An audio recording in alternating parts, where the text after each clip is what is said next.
এবারে আমাদের একটা রাস্তা অনেক দিন থেকে খুবই খারাপ অবস্থা, আমরা সেখান থেকে বেরোতে পারছি না, বাচ্চারা স্কুলে যেতে পারছে না, রুগী অসুস্থ হলে ডাক্তার বাড়িতে আসছে না, আমরা অ্যাম্বুলেন্স ভেতরে নিয়ে যেতে পারছি না, তার কারণে রুগী বাড়িতে থেকে মারা যাচ্ছে। এখানে আমরা এসেছিলাম দুয়ারে সরকারের বিডিও স্যারের সঙ্গে কথা বলার জন্য, উনি আমাদের সঙ্গে কোনো কথা বলেননি। প্রধান পঞ্চায়েত আমাদের কথা কাগজ জমা দিয়ে আমরা মানে হাল্লা মেরে গেছি, কাগজের কোনো ফয়সালা হয়নি, কাগজ হারা হয়ে গেছে।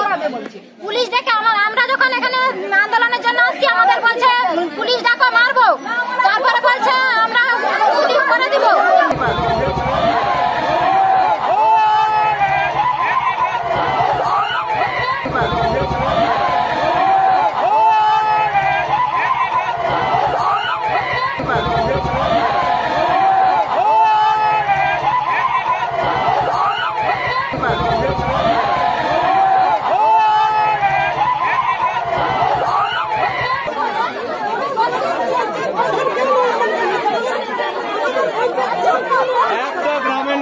ছাড়বো না, গ্রামের লোক অনেক আছে, একটা ছাড়বো না,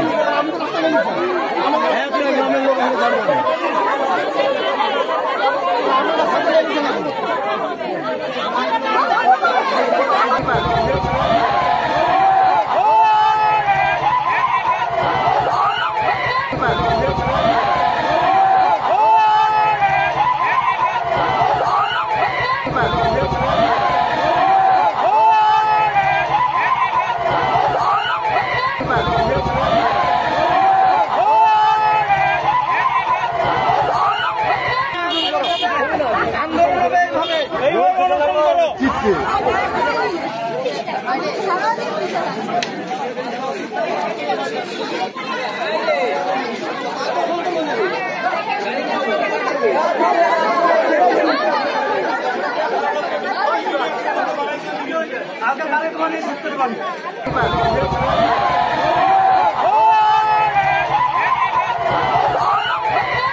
ছাড়বো না, গ্রামের লোক অনেক আছে, একটা ছাড়বো না,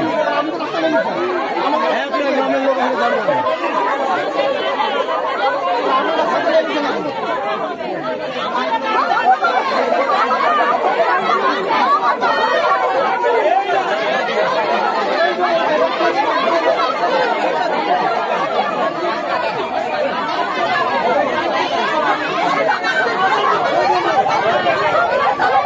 আমাদের ভিডিও ভালো লাগলে লাইক এবং শেয়ার করুন, কমেন্ট সেকশনে গিয়ে জানান আপনাদের মতামত। আরও ভিডিও পেতে আমাদের চ্যানেল সাবস্ক্রাইব করুন এবং প্রতি মুহূর্তে খবরের আপডেট পেতে প্রেস করুন বেল আইকন।